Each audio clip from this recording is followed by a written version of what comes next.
Olá, está começando agora mais um Conversa Franca, um programa exclusivo da TV Assembleia Tocantins. No programa de hoje, nós vamos conversar sobre um setor muito importante, que movimenta a economia, gera emprego e modifica a paisagem urbana, a construção civil. O Conversa Franca está começando agora. Roda a vinheta.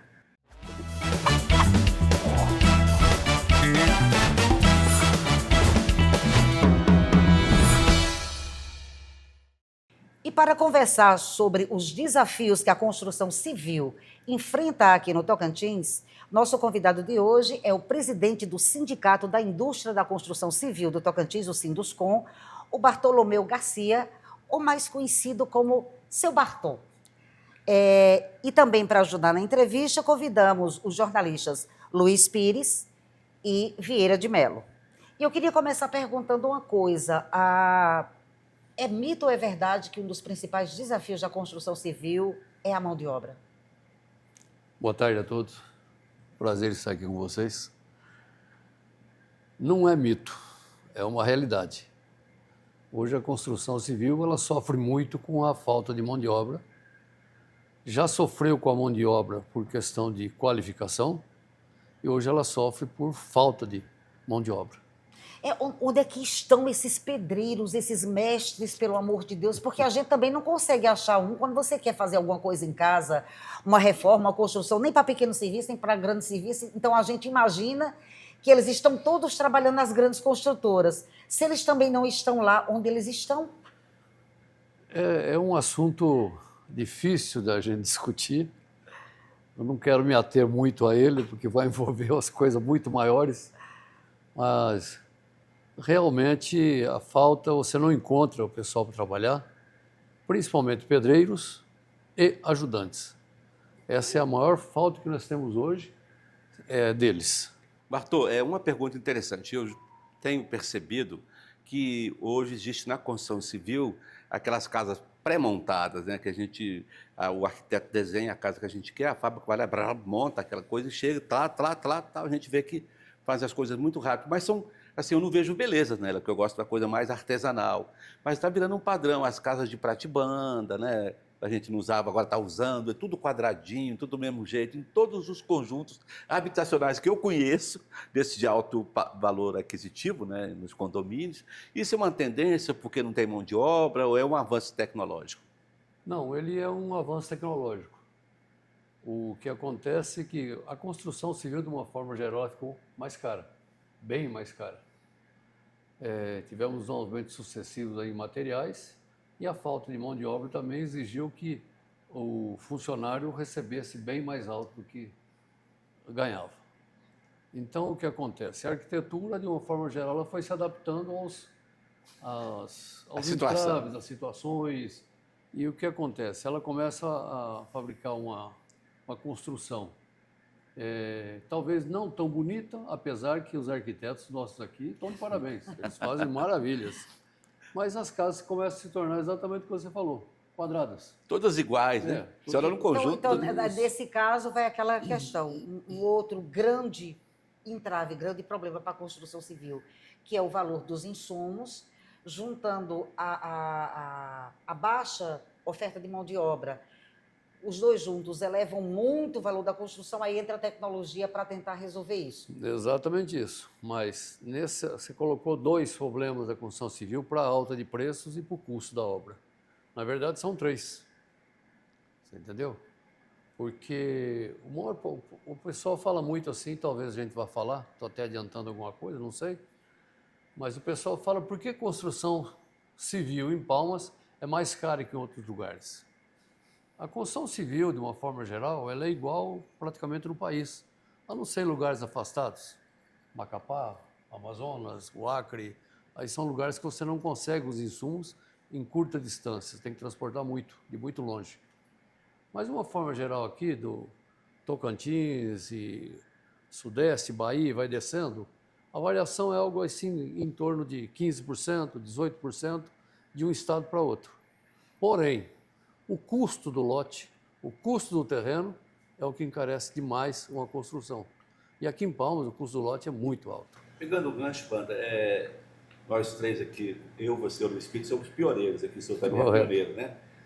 Eu tenho 36, 37 anos, o Luiz Pires já é daqui bem antes, eu tenho mais de 40 anos de Tocantins. Você nasceu aqui, né, Luiz? Não, ele nasceu no Piauí. Eu nasci no Piauí e fui criado em Carolina, no Maranhão, ali pertinho de Araguaína. Isso lá também. Então, um dado interessante, porque quando começou a construção de Palmas, lá com Siqueira, depois o Avelino também continuou nesse processo, não tinha dinheiro. Uhum. E aí, só uma das empreiteiras, a Enza, recebeu área aqui que dava para fazer 100 mil lotes urbanos. E grande parte dessas áreas ainda estão reservadas, ou pela especulação imobiliária, ou porque estão bloqueados pela justiça. Há vários problemas aí. Como é possível, através do Sindicato da Construção Civil, do poder do empresariado, resolver esse problema? Vieira, não tem jeito. Nós não conseguimos entrar nessa seara. A questão jurídica é uma coisa que, até para os advogados, é complicada. Não vai sair fácil, principalmente se envolver ações trabalhistas. Então, essas realmente entravam de uma forma que é quase impossível de sair. Não é impossível se começarem a fazer a tomada de lotes para gerar pagamento da dívida. Mas isso aí começa a entrar advogados e ações e a coisa vai se estendendo bastante. É nesse ponto aí que eu quero entrar, porque e o IPTU progressivo não iria resolver esse problema? Ou então pegar metade desses lotes, pagar a dívida que já tem com o IPTU e vender o lote? Salvo eu esteja enganado, porque eu passei pelo IPTU progressivo, acabei entrando nisso, a prefeitura, na época, lançou esse IPTU progressivo. Porém, ela acabou caindo em função, pelo que eu fiquei sabendo, tá? Em função de que lotes abaixo de 5 mil metros, vocês não podiam entrar no IPTU progressivo, porque já houve microparcelamento das áreas. O que você pode entrar no IPTU progressivo é em áreas grandes que ainda não tenham sido microparceladas. Entendeu? Então, por exemplo, se qualquer empresa ou qualquer pessoa que tem uma área aí, sei lá, 30 mil, 20 mil, 15 mil metros, e ainda não foi microparcelada, aí a lei permite a cobrança do IPTU progressivo. Mas do jeito que veio da primeira vez, ela veio depois que o Sinuscom entrou atrás, e advogados e uma série de coisas, a explicação foi que a lei estava errada. Abaixo de 5 mil metros já havia sido microparcelado o lote, então não caberia o IPTU progressivo. Mas o IPTU está sendo devido, então não pode cobrar. Como? O IPTU está sendo devido. Pequeno ou grande, tem que pagar o IPTU. Tem que pagar. Não, Aí todos têm que pagar IPTU. Mas, por exemplo, eu que tinha um lote de 3 mil metros, saí do progressivo. Assim como eu ou outras pessoas que estão na mesma situação. Nesse caso, Bartô, peraí, aí o cenário que o senhor está colocando. A gente tem uma baixíssima oferta de lotes em Palmas, o que faz com que os poucos que apareçam tenham um preço muito mais elevado, ou então até compatível com áreas muito nobres, como em São Paulo, no Rio de Janeiro. Aí a gente tem uma baixa oferta de mão de obra qualificada, e a pouca que aparece também, aí você tem que disputar com outros e acaba pagando mais caro, que também eleva o preço da obra, e os insumos no frigir dos ovos. Qual que é o cenário hoje da construção civil, em linhas gerais, aqui no Tocantins? Olha, eu diria que é um cenário crítico. Ele realmente, a construção civil, ela teve sua alta, depois caiu bastante. Há pouco tempo atrás, vamos dizer um ano, no final do ano passado, começo desse ano, ela voltou ativa, e o que a gente percebe hoje é novamente em queda. A construção civil ela está assim, muito cheia de altos e baixos. E um fator que muito implica, mas é muito que está implicando hoje, para a recuperação da construção civil, é a taxa de juros. Principalmente a parte de imobiliárias, que depende de financiamentos. Esses, então, estão numa situação, assim, muito grave. O juro está muito alto, não tem como ter acesso ao juro. Se a empresa capta o juro na altura que ele está hoje, uma taxa Selic a 15%, você não consegue repassar depois, porque vai onerar muito a obra. Aí depois o mutuário vai ter que comprar e vai ter que financiar.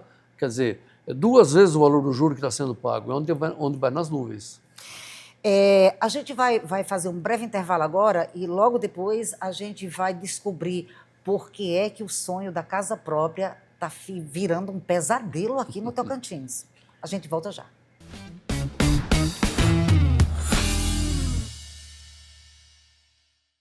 Voltamos com o nosso Conversa Franca, que está discutindo neste programa os desafios da construção civil no Tocantins. Seu Bartô, o sonho da casa própria, o Vieira tinha feito uma projeção de que a maioria das pessoas tinha uma intenção, um planejamento, o sonho de realizar a compra da casa própria, o financiamento, nos próximos 2 anos. E o senhor já fez assim, olha, vai ser difícil. Por que vai ser difícil? Então, não é que eu falei que não vai ser possível deixar de ser. Eu vejo, assim, dificuldades para casa própria. Por quê? Nós não temos, assim, uma linha governamental que fala assim, ó, vai ser seguido dessa forma, vai ser assim, assim, assado. Então, você tem o Minha Casa Minha Vida 1, 2, 3, 4, não sei nem que número mais que está isso. E cada vez ela vem com um problema. Segunda coisa que eu acho assim até que é mais importante do que isso que eu falei, eu vou ter que dar nome aos bois, mas chama Caixa Econômica Federal. E ela é a grande movimentadora desse recurso, Sim, né? sim. Então, mas o que acontece? Ela tem como é que eu vou falar para vocês assim? Ela tem o caminho dela que ela não muda. O excesso de burocracia que não se moderniza.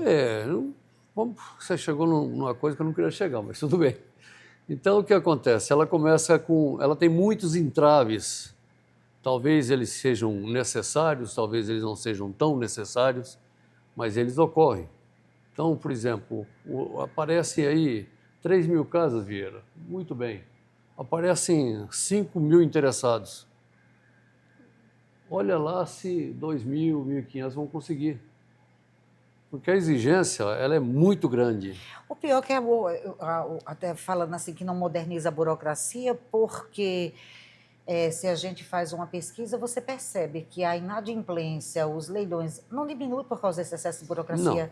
Não diminui. Talvez se permitisse até mais acesso, do jeito que está difícil conseguir, quem consiga agarre. Perfeito. Mas, Bartô, eu quero fazer uma seguinte pergunta para você sobre esse aspecto, mas no plano nacional. Por exemplo, nós temos o agronegócio que tem algumas facilidades, tem a lei Candir, que eles não pagam para exportar, né?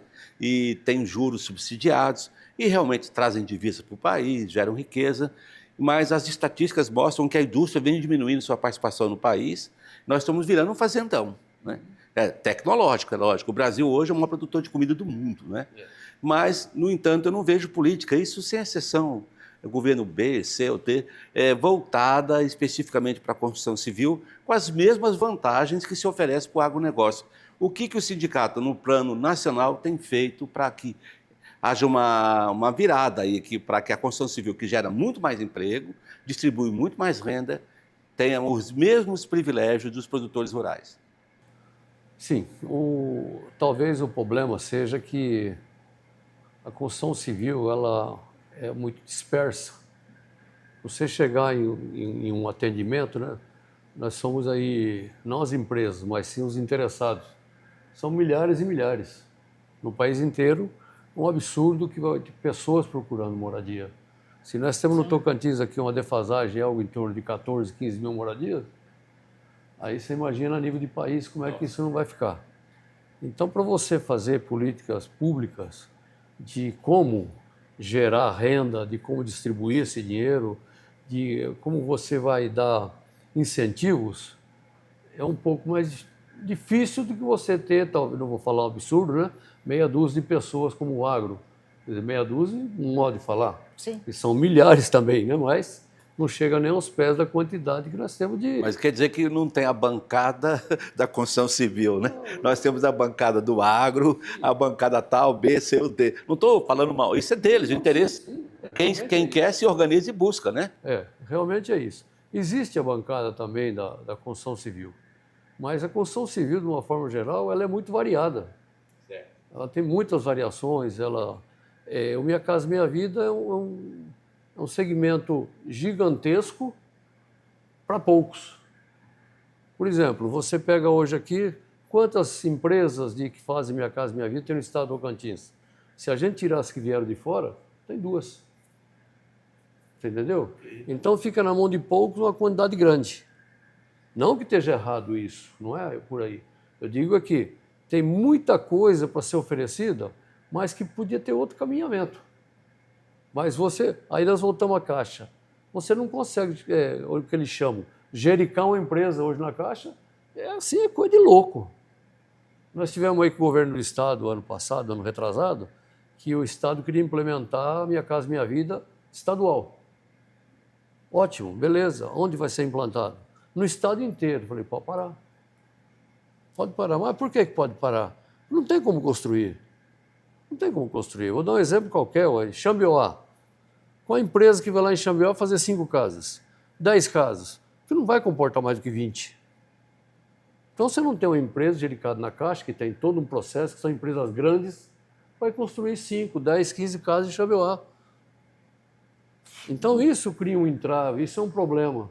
E gera outro problema, que é a concentração da população. Porque se você prestigia Palmas, Grupi, Araguaína, a população sai de lá, onde não tem casa, e vem para cá. Exatamente. É incrível, né? É isso que acontece. O senhor falando dessa questão, aí me vem uma coisa. O sindicato, ele tem filiados de todos os níveis, digamos assim, de todos os portes, esses pequenos construtores que vivem de assim, arranjei um dinheirinho, consegui comprar um lote, eu já tinha um lote, fiz 2 casinhas geminadas lá dentro, coloquei para venda, consegui vender, peguei... Então, assim, a gente tem muito esse tipo de situação, desses pequenos. Eles ficam à margem do Sinduscom, essas pessoas ficam à margem do Sinduscom. Veja bem, hoje, pós o governo do presidente Bolsonaro, os sindicatos eles praticamente se extinguiram. Sim. Certo? Os que continuaram, vamos dizer assim, continuaram pela fé, pela necessidade, porque sabem o que acontece no decorrer de cada um. Então, não é que eles estão à margem. Nós vamos atrás deles, nós conversamos com eles, explicamos para eles, trazemos para dentro o que você precisa, o que você não precisa, qual a tua dificuldade, o que não é a tua dificuldade. Porém, a grande maioria hoje que a gente vê no Estado não são de pequenas empresas construindo, são de proprietários. Você constrói uma casa, em vez de morar ou vender, vende. Entendi. Vai lá e faz outra, e assim, você entendeu? Achamos e vai dessa os forma. pedreiros, então. É aí que eles estão. Aí chegamos a outro ponto. Realmente a parte, eu não vou falar assim que é informal, não é informal, porque ela paga impostos do mesmo jeito, tributos e tudo mais. Mas o pessoal também vão votar, eu estou falando muito, vou falar assim, do ex-presidente, ele criou a nova forma do funcionário não ser registrado, ele ganhar por produção, ele ganhar por diárias, ele ganhar por aquilo que ele acha que vale. Tanto que você pagava aí em torno de R$60 por um ajudante, hoje por 130 já está suado sem encontrar. A gente vai fazer mais um breve intervalo e voltaremos a conversar sobre os desafios da construção civil no Tocantins.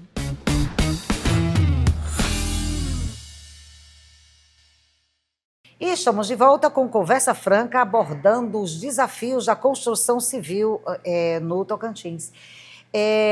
A despeito de todas essas questões de falta de lote, especialmente aqui em Palmas, aí a gente tem visto também um processo de verticalização da cidade. Inclusive, me perdoe assim, a minha ignorância, mas sempre que a gente recebe esses panfletos desses prédios, aí quando você compara com outras capitais que têm, inclusive, áreas nobres, como, por exemplo, no Nordeste, que você tem as orlas incríveis, maravilhosas, então você tem ali meio que uma justificativa para os valores desses apartamentos serem tão altos. E em Palmas é uma coisa meio louca, né? Você vê assim, esses prédios de apartamento com apartamentos que custam milhões. Está dando certo? O Palmas vai continuar nesse processo de verticalização? Isso é tendência tecnológica? Isso é tendência de mercado? Ou é falta de espaço Ou é mesmo? só uma bolha? Ou é só uma bolha? E quem é que compra esses imóveis todos em Palmas? Não é uma bolha. Isso é a tendência, e se você olhar isso em capitais, em outras cidades, a tendência é verticalizar. Não tem outro, não vai parar, vai construir mais prédio do que casa futuramente. No início nós falávamos muito que era uma questão de segurança. Vamos para um prédio mais seguro, aquela coisa toda. Em Palmas não é o caso. Apesar de nós também não sermos assim, nem tão seguros, né? Mas é muito segura a cidade. A cidade é bastante segura. Sim. Você não tem os problemas que tem em outras capitais.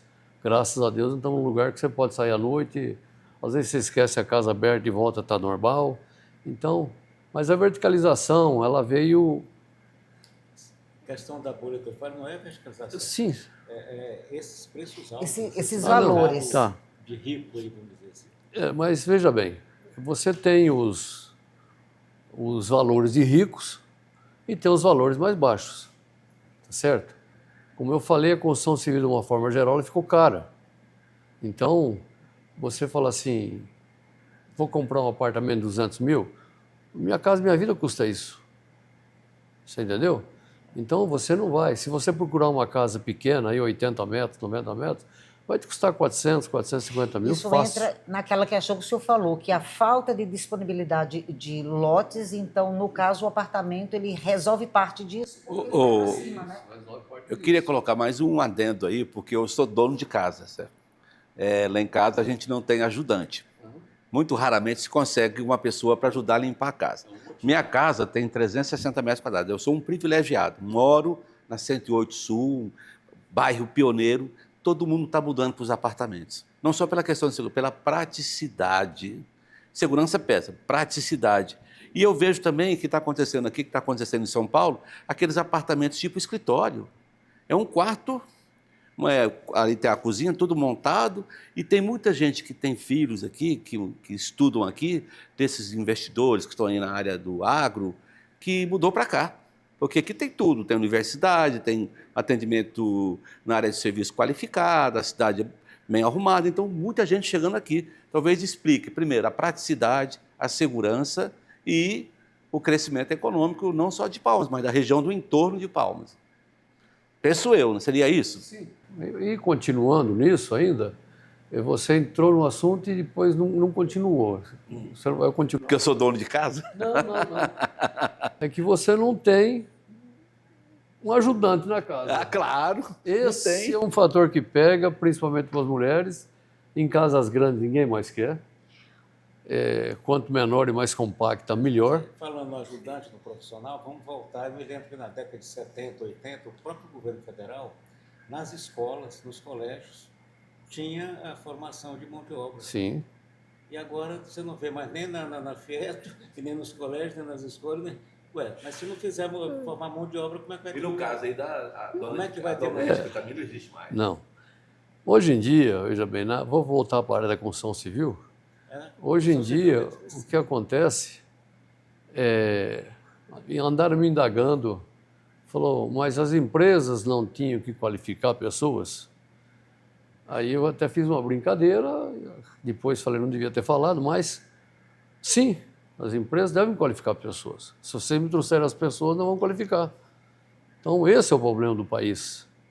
Nós aqui, o tempo que eu tive a incorporadora, nós formamos muita mão de obra, qualificamos muitas pessoas. E hoje em dia, eu sou vice-presidente da Fieto, o que acontece? O Senai qualifica muitas pessoas.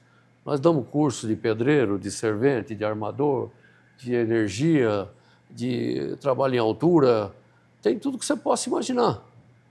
Você entendeu? Mas, por exemplo, nós lançamos cursos e fecha o curso, não aparece ninguém. Aparece um. Loucura.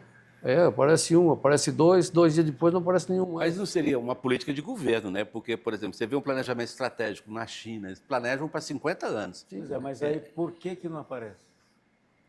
Aí é uma questão antropológica. Mas eu né? queria- Mas a construção civil. Não, mas eu queria só concluir essa intervenção, Luiz, é o Vai seguinte, responder que é o Que Bolsa Família. loucura! Quer dizer, viu, Bato? Eu queria concluir essa intervenção, é o seguinte, eu acho que o poder público, estadual, municipal, federal, tinha que levar a qualificação profissional para as escolas de ensino médio. Você já viu como é que um americano, ele em casa carrega uma caixa de ferramenta. É. Ele monta a casa, ele faz isso, ele faz aquilo. Vá na sua casa ver se um menino desses Nutella consegue bater um prego na parede. A qualificação, de uma forma geral, que você tocou no assunto dos americanos, é uma coisa muito a longo prazo. Por exemplo, você vê um funcionário abrindo uma vala, enterrando um tubo de água, de esgoto, ou do que for, a hora que você entra lá dentro é um engenheiro. Ele não é um funcionário, ele é super qualificado, você entendeu? Então, isso vem atrás das políticas de governo. Agora, eu tenho sempre um jargão que eu gosto de brincar, levo lá na CNI, em Brasília, na CEBIC, a Câmara Brasileira da Indústria e Construção, eu falo assim, todos os governos, não vou falar políticos, todos os governos, eles gostam de contar assim, a construção é isso, a construção é aquilo, a construção é o quê? Eu falo assim, sim, eu concordo, a construção é tudo isso. É a primeira que gera renda, gera emprego, é a primeira. O nosso retorno para a economia, ele é assim, não é daqui 30, 40, 50 dias, ele é imediato. A partir do momento que começa a construção, a empresa já começa a contratar funcionários, já começa a comprar material, quer dizer, ele gira de imediato. E aí eu brinco com eles e falo assim, gente, aqui é o seguinte, a construção civil é a galinha dos ovos de ouro. Mas no primeiro ventinho, come a galinha. Pronto, é isso que acontece. Metáfora poderosa. No primeiro vento que tem, a galinha vai embora. Então, meu amigo, a construção civil no mesmo, leva anos crescendo, se aprimorando, se aperfeiçoando, e aí, numa política governamental qualquer, em 6 meses ela acaba. Ela literalmente acaba. Eu vou voltar um pouquinho nesse caso, assim, eu falei para o senhor jornalista, assim, a gente gosta de dar pitaco em tudo e achar sobre tudo. Aí eu vou voltar um pouquinho naquele começo, quando o Vieira falou na questão do fortalecimento dos Sinduscom. Que nesse caso, a gente sabe que teve realmente se subestimar muito o poder do sindicato e a necessidade dos sindicatos na gestão do governo Bolsonaro, que sucateou, né, assim, os sindicatos, mas que os que sobreviveram por necessidade, porque realmente havia uma necessidade. Não está faltando o Sinduscom dos estados se reunirem, se integrarem, inclusive dizer assim, chega de guarda o cutelo, não dá mais para comer esta galinha. Não está faltando isso, eu estou perguntando se não está faltando gestão sindical para o presidente do sindicato. Eu vou responder para você. Realmente, assim, eu vou responder um pouquinho assim, curto. Não está faltando. Nós somos hoje 27 sindicatos e mais as confederações. Associações. Sim. E nós começa por um degrau, né? Qual é o nosso primeiro acesso? CEBIC, Câmara Brasileira da Indústria e Construção. Da CEBIC para a CNI. E a CNI vai falar até com o presidente da República, se for preciso. Então, esses assuntos, eles são, assim, discutidos, falados, brigados, eles... toda semana, não é mensal, não é quinzenal. Ele é assim, fala que eu discuto, que nem nós estamos aqui hoje, fala que eu discuto, e lá fala que eu te devolvo o que você está falando. Então, você dá uma pedrada aqui, eu te devolvo outra. Ou nós chegamos num acordo e a coisa anda. Então, todas as quinta-feiras tem as quintas da CEBIC, onde se explanam tudo quanto é serviços da construção, todas as melhorias, pioras, as discussões, eles trazem para a gente o que a CNI está discutindo a nível governamental, porque, olha, aqui foi para o Congresso um negócio que vai pegar, temos que dar um jeito. Vai todo mundo para lá e entra em discussão e a coisa... Então, o negócio é mais brigado do que vocês possam imaginar. É que realmente a construção civil ela não é valorizada. Pronto. Mas fazendo uma intervenção aqui, não quero ensinar Padre Leôncio para vigário. Você tem uma experiência aí também, né? como empreendedor, como sindicalista. Eu vejo que, aqui nas últimas notícias da política, que os produtores rurais já têm candidatos escolhidos por aí. Recentemente saiu na mídia, esse candidato é do agronegócio, esse candidato aqui, tal, tal. Que eu acho assim, a indústria da construção civil também precisava investir na política. Não digo partido B ou C ou D, mas ter lá seu deputado da construção civil, seu senador da construção civil, cobrar desse pessoal, porque a construção civil é um dos vetores mais importantes da economia do mundo, que mais gera emprego, como você diz aí, e não está tendo o tratamento que alguns segmentos estão tendo, de juros subsidiados, de vantagens, de cobertura, e com bancadas numerosas. Acho que tem que ter aí política também. No meu entendimento, acho que tem que ter política. Foi bem colocado, Vieira. Agora eu vou fazer assim, quando eu falo assim, vou fazer uma meia-culpa, não é meia-culpa, é da construção civil de uma forma geral. A maior dificuldade que os sindicatos da construção têm é de agregar os empresários. Principalmente aqui no Tocantins. No Tocantins, aqui, como nós somos um estado novo e foi criado dessa forma, olha, vem para cá, associativismo, que ninguém sabe o que é associativismo. Aí nós vamos conversar em bloco, vamos sentar com governadores, vamos sentar com os deputados, vamos levar demandas para a CNI, para a CEBIC em Brasília. Vamos levar qual o problema do nosso estado. Mas aqui, como veio já do nosso tempo, tempo de criação de estado, Siqueira, aquela coisa, fala assim, não, vou mexer com isso aí não, eu vou lá e resolvo com o governador. Gente, essa é a nossa política aqui no Tocantins. O Conversa Franca é assim, o que é bom dura realmente pouco. O Conversa Franca está terminando por aqui e a gente se vê no próximo. Eu queria agradecer a participação do seu Bartol, que falou sobre os desafios da construção civil aqui no Tocantins, que são muito maiores do que o que a gente imaginava, e agradecer também aos meus colegas Luiz Pires e o Vieira de Mello por ter participado desta conversa necessariamente franca. Até o próximo.